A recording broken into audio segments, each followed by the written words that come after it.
ಚಿಕ್ಕೂರಿನ ಹಳ್ಳಿಯು ಬೆಳಗಿನ ಜವಾದಲ್ಲಿ ಹಳೆಯ ದಿನ ಕಳೆದು ಹೊಸ ದಿನಕ್ಕೆ ಎಚ್ಚರವಾಗುತ್ತಿತ್ತು.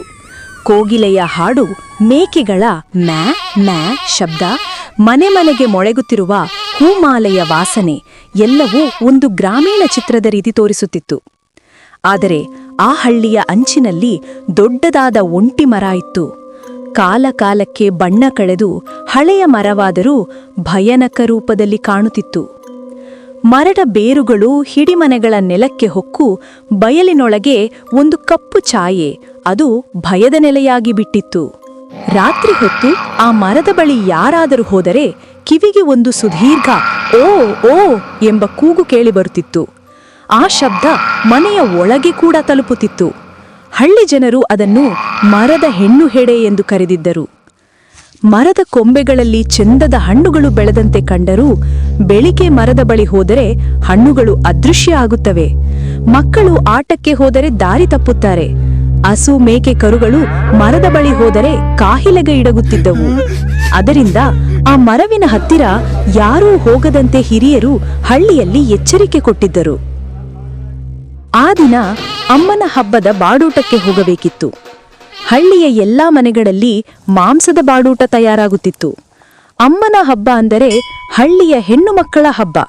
ಮನೆ ಮನೆಗೆ ದೀಪ, ಪೂಜೆ, ಬೇಟೆ. ಆದರೆ ಶಿವಣ್ಣನ ಕುಟುಂಬ ಆ ದಿನ ಮಾಂಸದ ಬಾಡೂಟಕ್ಕೆ ಹತ್ತಿರದ ಹಳ್ಳಿಯ ಸಂಬಂಧಿಕರ ಮನೆಗೆ ಹೋಗಬೇಕಿತ್ತು.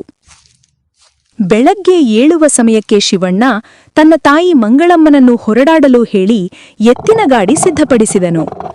ಬೆಳಿಗ್ಗೆ ಹೋಗೋಣ ಅಮ್ಮ, ಮಧ್ಯಾಹ್ನಕ್ಕೆ ಅಲ್ಲಿ ತಲುಪಿ ಸಂಜೆಗೆ ಹಿಂದೆ ಬರೋಣ ಎಂದು ಶಿವಣ್ಣ ಹೇಳಿದನು. ಹೌದು ಮಗ, ಆದ್ರೆ ಆ ಒಂಟಿ ಮರದ ದಾರಿ ಬರುತ್ತದೆ ಅಲ್ಲ, ಆಗ ಹೊತ್ತು ರಾತ್ರಿ ಆಗದಿರಲಿ. ಅಯ್ಯೋ ಅಮ್ಮ, ನೀವು ಹಳೆಯ ಜನರ ಹೇಳಿಕೆಗೆ ಎಷ್ಟು ನಂಬಿಕೆ ಇಟ್ಟಿದ್ದೀರಾ? ನಾನು ಇದ್ದೇನೆ ಅಲ್ಲ, ಏನೂ ಆಗೋದಿಲ್ಲ. ಹೀಗೆ ಹೇಳಿ ಶಿವಣ್ಣ, ಅವನ ಹೆಂಡತಿ ಲಕ್ಷ್ಮಿ, ಮಕ್ಕಳು ಗೌರಿ ಮತ್ತು ಮುನಿ ಎಲ್ಲರೂ ಗಾಡಿಯಲ್ಲಿ ಹೊರಟರು.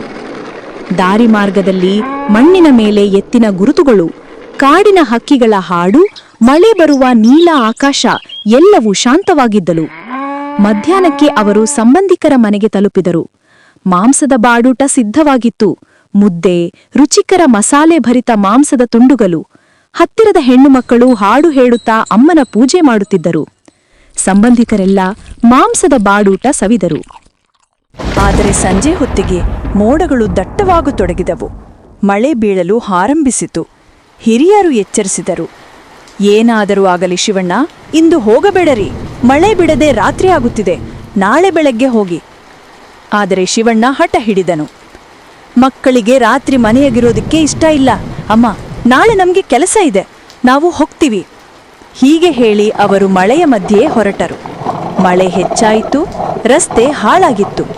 ಎತ್ತಿನ ಗಾಡಿ ಕರಕರಾಹ ಕರಕರಾಹ ಸದ್ದು ಮಾಡುತ್ತಾ ಮತ್ತೆ ಆ ಒಂಟಿ ಮರವಿನ ಬಾಗಿಲಿಗೆ ತಲುಪಿತು. ಗಾಳಿ ಹೆಚ್ಚಾಯಿತು. ಮರದ ಕೊಂಬೆಗಳು ಅಲುಗಾಡುತ್ತಾ ಓ ಓ ಎಂಬ ಕೂಗು ಕೇಳಿಸಿತು. ಗೌರಿಯ ಕಣ್ಣು ಮರದ ಮೇಲೆ ಬಿತ್ತು. ಉದ್ದನೆಯ ಕೂದಲು ಹಾರಾಡುತ್ತಿತ್ತು. ಬಿಳಿ ಉಡಿಗೆಯ ಆಕೃತಿ ಮರದ ಕೊಂಬೆಯಲ್ಲಿ ಕೂತಿರುವಂತೆ ಕಾಣುತ್ತಿತ್ತು. ಅಪ್ಪ, ಅಲ್ಲಿ ಯಾರೋ ಇದ್ದಾರೆ ಎಂದು ಅವಳು ಕೂಗಿದಳು. ಏನ್ಮಗ, ಯಾರೂ ಇಲ್ಲ, ಮರದ ಗಾಳಿಯೇ ಅದು ಎಂದು ಶಿವಣ್ಣ ಹೇಳಿದರೂ ಅವನ ಧ್ವನಿಯಲ್ಲೇ ಕಂಪನ ಇತ್ತು. ಗಾಡಿ ಹತ್ತಿರ ಹೋದ ಕ್ಷಣದಲ್ಲಿ ಎತ್ತುಗಳು ಹಠಾತ್ ನಿಂತು ಕೂಗಿದವು. ಅವು ಹೊಡೆದರೂ ಮುಂದೆ ನಡೆಯಲಿಲ್ಲ.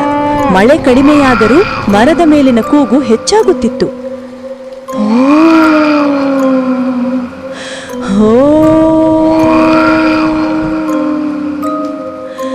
ಶಿವಣ್ಣ ಹಿಡಿದ ಎತ್ತಿನ ಬರಿಯ ಕೋಲು ನೆಲಕ್ಕೆ ಬಿತ್ತು. ಲಕ್ಷ್ಮಿ ಕೂಗಿದ ಅಮ್ಮ ಎಂಬ ಶಬ್ದ ಮಳೆಗಾಳಿಯಲ್ಲಿ ಸೇರಿ ಹೋಯಿತು. ಮರದ ಕೊಂಬೆಯಿಂದ ಒಂದು ಛಾಯೆ ನೆಲದ ಮೇಲೆ ಬಿತ್ತು. ಅದು ಒಬ್ಬ ಹೆಣ್ಣಿನ ಆಕೃತಿ. ಉದ್ದ ಕೂದಲು, ಮಳೆ ನೀರು ಚಿಮುಕುತ್ತಾ, ಮುಖದಲ್ಲಿ ಬಿಳುಪು ಹಾಗೂ ಕಣ್ಣಿನ ಜ್ವಾಲೆ. ಈ ಮರದ ಹತ್ತಿರ ಯಾರು ಬರೋಕೆ ಹೇಳಿದರು ಎಂಬ ಒಂದು ಧ್ವನಿ. ಶಿವಣ್ಣ ಹಿಂಬದಿಗೆ ಸರಿಯುತ್ತಾ ಎತ್ತನ್ನು ಬಿಡಿಸಿದನು. ಎತ್ತುಗಳು ಭಯದಿಂದ ಹಾರಿಯೋಡಿದವು. ಗಾಡಿ ಒಂದು ಬದಿಗೆ ತಿರುಗಿತು. ಲಕ್ಷ್ಮಿ ಬಿದ್ದು ಮೂರ್ಛೆ ಹೋದಳು. ಗೌರಿ ಅಮ್ಮನ ಮೇಲೆ ಕೂಗಿ ಅಳುತ್ತಿದ್ದಳು. ಆ ಹೆಣ್ಣು ಆಕೃತಿ ಮರದ ಮೇಲೆ ಕುಳಿತು ಹೇಳಿತು, ನಾನು ಇಲ್ಲಿಯೇ ಸತ್ತೆ, ನನಗೆ ಹಸಿವು, ರಕ್ತದ ವಾಸನೆ, ಮಾಂಸದ ವಾಸನೆ, ಬೇಕು ನನಗೆ ರಕ್ತ ಬೇಕು ಎಂದು ಕೂಗಿತು. ಅದಾದ ಕ್ಷಣದಲ್ಲಿ ಮಿಂಚು ಹಾರಿತು, ಮಳೆ ಅರಳಿಬಿತ್ತು. ಆ ಆಕೃತಿ ಮರದ ಒಳಗೆ ಅದೃಶ್ಯವಾಯಿತು. ಶಿವಣ್ಣ ತಪ್ಪಿಸಿಕೊಂಡು ಹಳ್ಳಿ ತಲುಪಿದನು. ಆದರೆ ಅವನ ಹೆಂಡತಿ ಲಕ್ಷ್ಮಿ ಮಾತನಾಡಲಿಲ್ಲ. ಮುನಿ ಅವಳ ಮೇಲೆ ತಲೆ ಇಟ್ಟು ಅಳುತ್ತಿದ್ದನು. ಹಳ್ಳಿ ಜನರು ಒಂಟಿ ಮರವಿನ ಬಗ್ಗೆ ಮತ್ತೊಮ್ಮೆ ಕತೆ ಕೇಳಿದರು.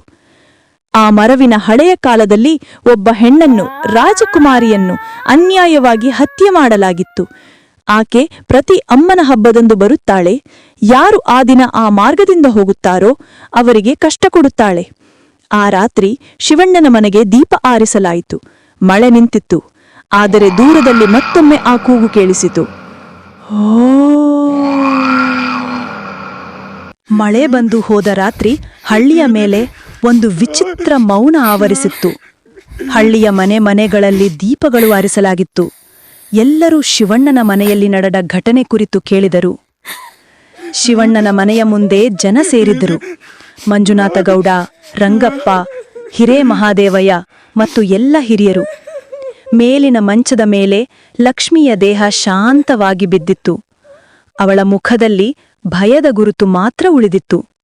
ನನ್ನ ಹೆಂಡತಿ ಆ ಮರದ ಹತ್ತಿರ ಬಿದ್ದಾಗಲೇ ಸತ್ತು ಹೋದಳು ಎಂದು ಶಿವಣ್ಣ ಹೇಳಿದನು. ಕಣ್ಣು ಕೆಂಪಾಗಿದೆ. ಹಿರಿಯರು ಚಪ್ಪರ ಹಾಕುತ್ತಾ, ನಾವು ಹೇಳಿದ್ವಲ್ಲ ಶಿವಣ್ಣ, ಆ ಮರದ ಹತ್ತಿರ ರಾತ್ರಿ ಹೋಗೋದು ಅಪಶಕುನ ಎಂದರು. ಆದರೆ ಶಿವಣ್ಣನ ಮನಸ್ಸು ಕೇಳಲಿಲ್ಲ. ಅವನಿಗೆ ಉತ್ತರ ಬೇಕಿತ್ತು. ಯಾರು ಆ ಮರದ ಆತ್ಮ? ಏಕೆ ಅವಳಿಗೆ ಅಷ್ಟೊಂದು ಕೋಪ? 3 ದಿನಗಳ ನಂತರ ಲಕ್ಷ್ಮಿಯ ಅಂತ್ಯಕ್ರಿಯೆ ಮುಗಿಸಿ ಶಿವಣ್ಣ ಮಣ್ಣಾಗಿದ್ದ ಕೈ ತೊಳೆಯುತ್ತಿದ್ದಾಗ ಅವನ ಕಿವಿಗೆ ಒಂದು ಶಬ್ದ ಕೇಳಿಬಂತು. ಈ ಮರದ ರಹಸ್ಯವನ್ನು ಹುಡುಕು, ಆಗ ನಿನ್ನ ಮನಸ್ಸಿಗೆ ಶಾಂತಿ ಸಿಗುತ್ತೆ ಎಂಬ ಶಬ್ದ. ಅವನು ತಿರುಗಿ ನೋಡಿದಾಗ ಯಾರೂ ಇರಲಿಲ್ಲ. ಆದರೂ ಆ ಶಬ್ದ ಸತ್ಯವಾಗಿರಬಹುದು ಎಂಬ ಭಾವನೆ ಅವನ ಮನಸ್ಸಿನಲ್ಲಿ ಉಳಿತು.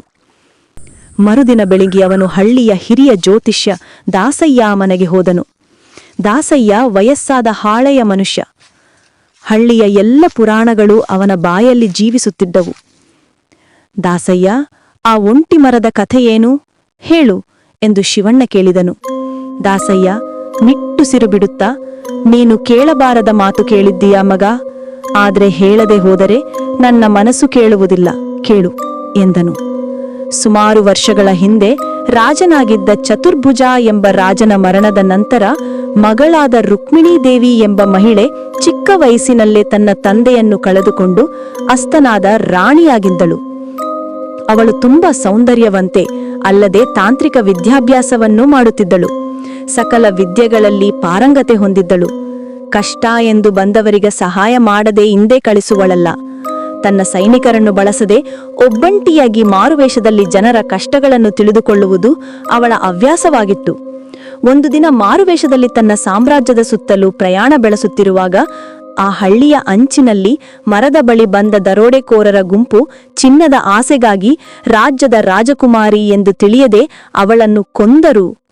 ಅಂದಿನಿಂದ ಇಂದಿನ ತನಕ ಆ ಮರದ ಬಳಿ ಯಾರೇ ಬಂದರೂ ಅವರಿಗೆ ಕಷ್ಟವನ್ನು ಕೊಡುತ್ತಾಳೆ.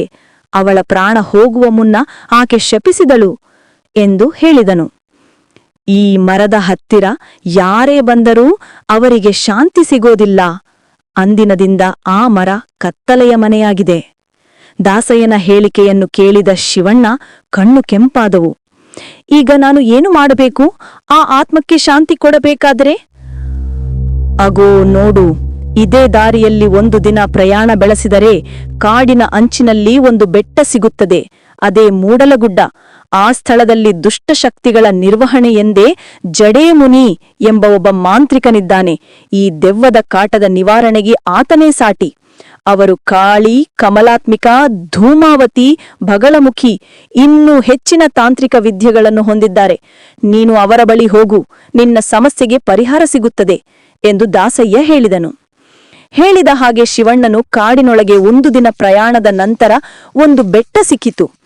ಯಾರು ಓಡಾಡದ ಬೆಟ್ಟದ ಮಧ್ಯ ಒಂಟಿ ಗುಹೆ.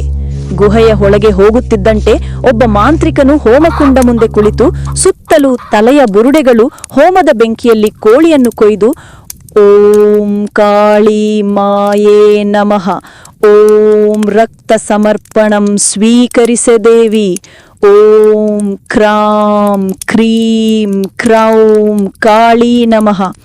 ಓಂ ಭಯಂ ನಾಶಯ ಕಾಳಿ ಶಕ್ತಿಂ ದೇಹಿ ಕಾಳಿ. ಓಂ ಕಾಳಿ ದುರಿತಂ ಹರ ದುಷ್ಟಂ ವಿನಾಶಯ. ಓಂ ಹ್ರೀಂ ಕ್ರೀಂ ಶ್ರೀಂ ಕಾಳಿ ಪರಮೇಶ್ವರಿ ನಮಃ. ಓಂ ಕಾಳಿ ಮಾತೆ ಶರಣಂ ಎಂದು ಬಡಬಡಿಸುತ್ತಿದ್ದನು. ಇದನ್ನು ನೋಡಿದ ಶಿವಣ್ಣನಿಗೆ ನಡುಕ ಶುರುವಾಯಿತು. ಏನು ಹೇಳದೆ ಭಯದಿಂದ ವಾಪಸ್ಸಾಗಲು ಮುಂದಾದಾಗ ಮಾಂತ್ರಿಕ ಜಡೇಮುನಿ, ನಿಲ್ಲು ಶಿವಣ್ಣ, ಹೋಗಬೇಡ. ಆ ತಾಯಿ ಜಗಜ್ಜನನಿ ಮಹಾದೇವಿ ದುಷ್ಟ ಸಂಹಾರಕ್ಕೆಂದು ನಿನ್ನನ್ನು ನನ್ನ ಬಳಿ ಕಳುಹಿಸಿದ್ದಾಳೆ, ನಿಲ್ಲು ಎಂದು ಕೂಗಿದನು. ಮಂತ್ರವಾದಿ ಶಿವಣ್ಣನ ಬಳಿ ಹೋಗಿ, ನೋಡು ಶಿವಣ್ಣ, ನಾಳೆ ಅಮಾವಾಸ್ಯೆ, ದುಷ್ಟ ಗಾಳಿಯನ್ನು ನಾಶ ಮಾಡಲು ಒಳ್ಳೆ ಸಮಯ. ನೀನು ಹೀಗೆ ಮಾಡು, ನಾನು ಕಠೋರ ಹೋಮ ನಡೆಸಿ ನಿನಗೆ ಮಂತ್ರಿಸಿದ ನೀರನ್ನು, ಒಂದು ಮಂತ್ರವನ್ನು ಹೇಳುತ್ತೇನೆ. ಆ ಮಂತ್ರವನ್ನು ಪಠಿಸುತ್ತಾ ನೀನು ಈ ನೀರನ್ನು ಭೂತದ ಅಸ್ಥಿ ಸಂಸ್ಕಾರ ಮೂಳೆಗೆ ಚೆಲ್ಲಬೇಕು, ಮೂಳೆಗೆ ಅಗ್ನಿ ಸಂಸ್ಕಾರ ಮಾಡಬೇಕು ಎಂದು ಹೇಳಿದನು. ಕಠಿಣ ಹೋಮ ಶುರುವಾಯಿತು. ಸುತ್ತಲೂ ತಲೆಯ ಬುರುಡೆ, ಬಣ್ಣ ಬಣ್ಣದ ರಂಗೋಲಿಯ ಮಧ್ಯ ನೀರಿನ ಬಾಟಲಿಯನ್ನು ಇಟ್ಟು ಹೋಮದ ಬೆಂಕಿಯ ಮುಂದೆ ಓಂ ಕ್ರೀಂ ಕ್ರೀಂ ಕಾಳಿ ಕಾಳಿ ಮಹಾಕಾಳಿ ನಮೋ ನಮಃ. ಓಂ ಹ್ರಾಂ ಹ್ರೀಂ ಹ್ರೂಂ ಕಾಳಿ ಮಾಯಾ ಶಕ್ತಿ ಸ್ವಾಹ. ಓಂ ದಕ್ಷಿಣೆ ಕಾಳಿಕೆ ಸ್ವಾಹ. ಶಕ್ತಿರೂಪಿಣಿ ದುಷ್ಟನಾಶಿನಿ ರಕ್ಷಣಂ ದೇಹಿ ದೇಹಿ ಸ್ವಾಹ. ಓಂ ಕಾಳಿ ಭೂತ ಪಿಶಾಚ ವಿನಾಶಿನಿ ಸ್ವಾಹ. ಓಂ ಹ್ರಾಂ ಹ್ರೀಂ ಹ್ರೂಂ ಕಾಳಿ ನೀರಾಯ ನಮಃ. ಓಂ ಕಾಳಿ ಕಾಳಿ ರುದ್ರರೂಪಿಣಿ ಸ್ವಾಹ. ಓಂ ಕಾಳಿ ಶತ್ರುಹರಿಣಿ ಭೂತ ಪಿಶಾಚ ವಿನಾಶಿನಿ ಸ್ವಾಹ ಎಂದು ಹೇಳುತ್ತಾ ಮಂತ್ರಿಸಿದ ನೀರಿನ ಬಾಟಲಿಯನ್ನು ನೀಡಿದರು. ಕೇಳು ಶಿವಣ್ಣ, ದುಷ್ಟಶಕ್ತಿಗಳಿಗೆ ಅಮಾವಾಸ್ಯದಂದು ತುಂಬಾ ಹೆಚ್ಚಿನ ಶಕ್ತಿ ಇರುತ್ತದೆ. ಆದ್ದರಿಂದ ಎಚ್ಚರದಿಂದ ಕೆಲಸ ಮುಗಿಸಬೇಕು. ನೀರನ್ನು ಚಿಮುಕಿಸುವಾಗ ಓಂ ಕಾಳಿ ಶತ್ರುಹರಿಣಿ ಭೂತ ಪಿಶಾಚ ವಿನಾಶಿನಿ ಸ್ವಾಹ ಎಂದು ಹೇಳಬೇಕು. ಹೋಗು, ತಾಯಿ ನಿನ್ನ ಬಳಿ ಸದಾ ಇರುತ್ತಾಳೆ ಎಂದು ಹೇಳಿದನು. ಶಿವಣ್ಣ ಮಂತ್ರಿಸಿದ ನೀರಿನ ಬಾಟಲಿ ಪಡೆದು ಹಳ್ಳಿಯ ಕಡೆ ಮರಳುತ್ತಾನೆ. ಶಿವಣ್ಣ ಹಳ್ಳಿ ತಲುಪುವಷ್ಟರಲ್ಲಿ ಅಮಾವಾಸ್ಯೆಯ ರಾತ್ರಿ ಶುರುವಾಗಿರುತ್ತದೆ. ಒಂದು ಚಲಕೆಯನ್ನು ಹಿಡಿದು ಶಿವಣ್ಣನು ಒಂಟಿ ಮರದ ತೀರದಲ್ಲಿ ಬಚ್ಚಿಟ್ಟುಕೊಂಡು ನೋಡುತ್ತಾನೆ.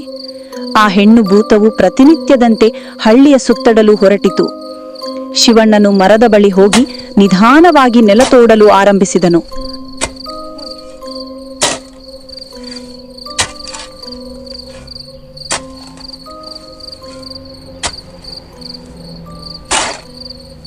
ಮಣ್ಣಿನೊಳಗೆ ಹಳೆಯ ಎಲುಬುಗಳು ಕಂಡವು.